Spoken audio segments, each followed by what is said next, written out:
Hi, I am Shorty Biscuit and welcome back to my channel.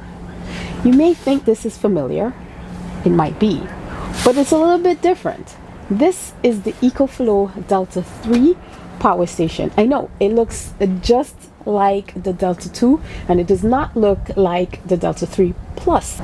They just released this Delta 3 after releasing the Delta 3 Plus.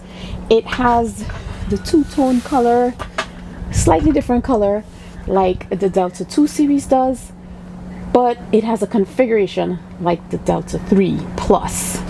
So on one side, I call this the front, you can see all of the power ports, the wall plugs, the USB outlets, and on the other side, I call this the back. You have the DC car and barrel plugs, and you have the inputs.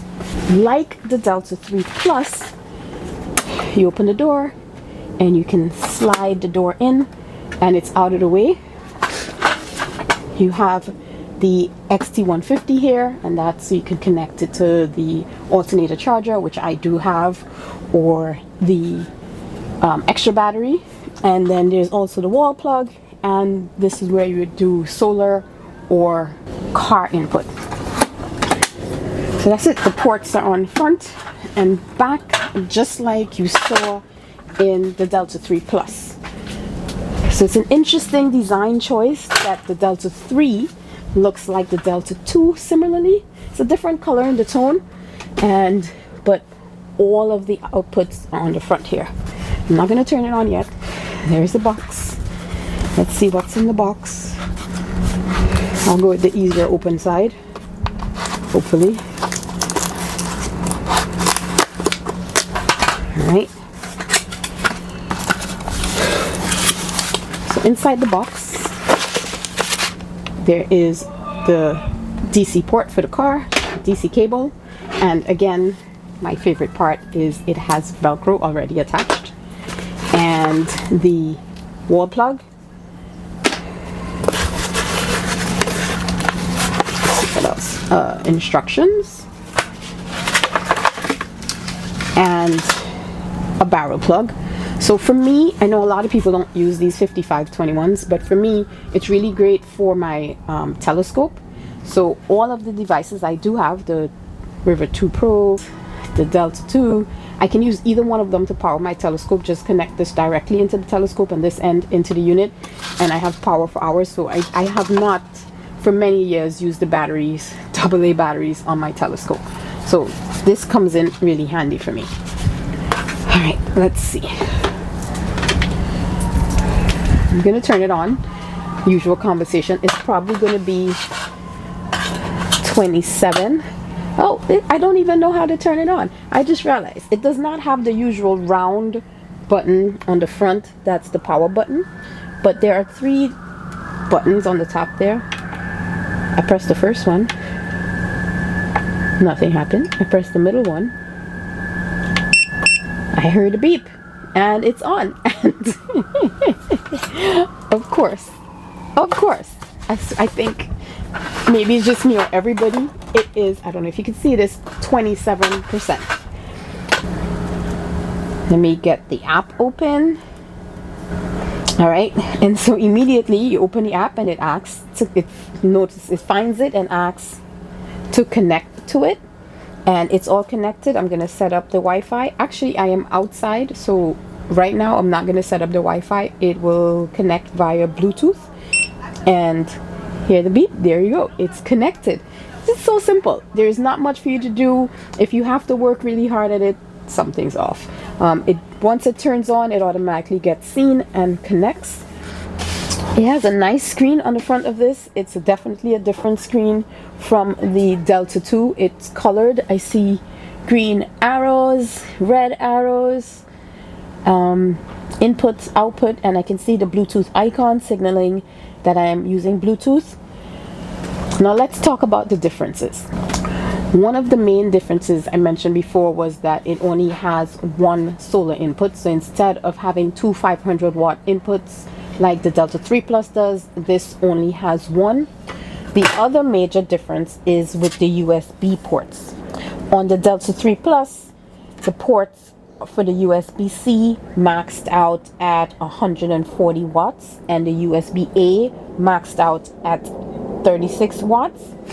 On this Delta 3, it basically doesn't do that, right? It's going to max out at 100 watts on the USB-C ports and 18 watts on the USB-A ports. So you're going to get less power output from USB-C, and you're going to get less power input from solar. You're going to get 500 watts max. But if you don't have more than 500 watts of solar panels, that might not make a difference to you.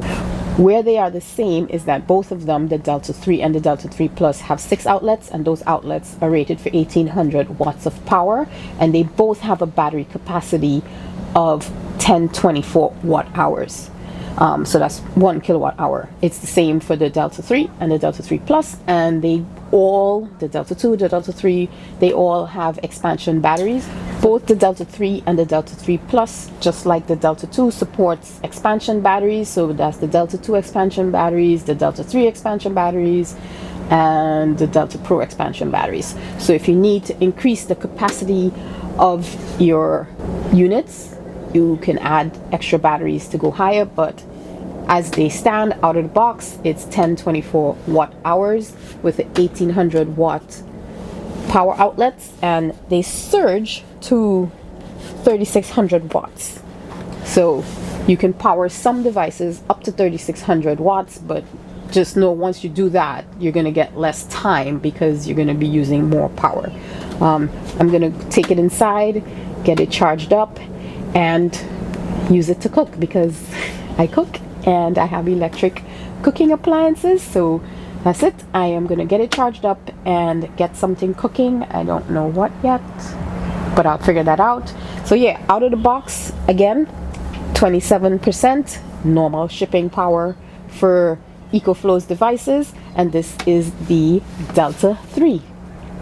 This morning I'm going to be using the Delta 3 for breakfast. I'm going to be scrambling an egg here on this induction burner. It's rated at 1800 watts, but I never use it at that high because anything over 3 is hot and it goes all the way to 8, so it's probably not going to pull that much.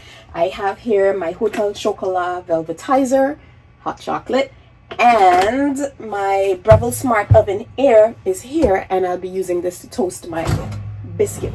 So let's see how this goes.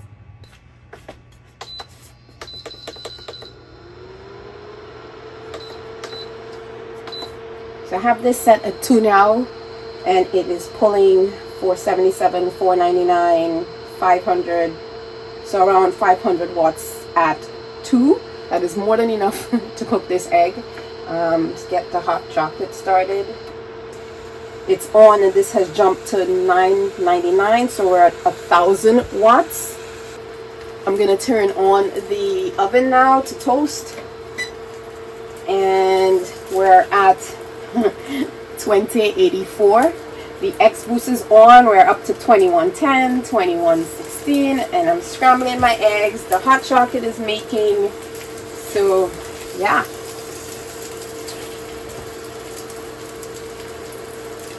$21.12, $21.10. It's already dropped to 90%. I think it was at like 93 when I started. So with all 3 things on, it says I have 21 minutes left. It's dropped to 89%. So it is definitely pulling a lot of power, and you can see my egg is cooking.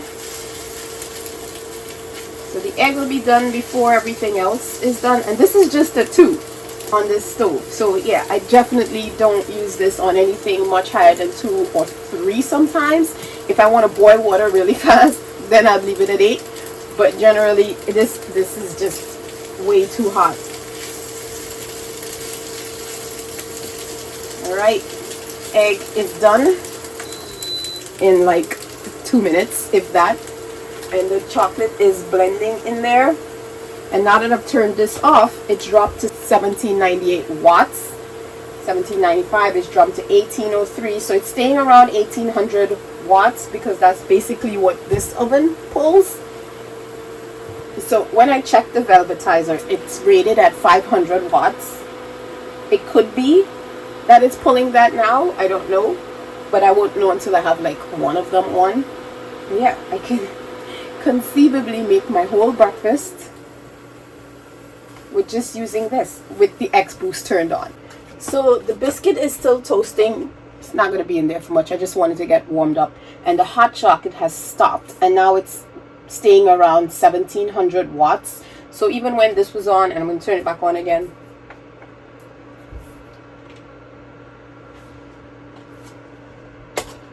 Yep, it's on again. The numbers haven't really changed on this screen. It still says 1700 watts.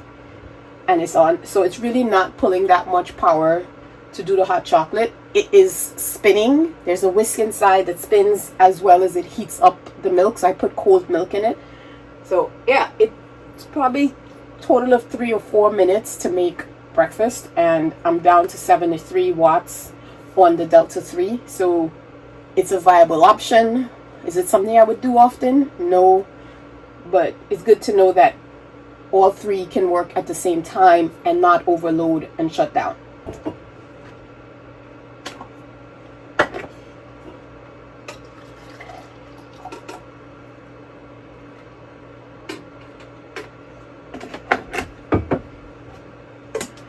Hot chocolate is ready. Biscuits are toasted, nice and warm. Time to have breakfast.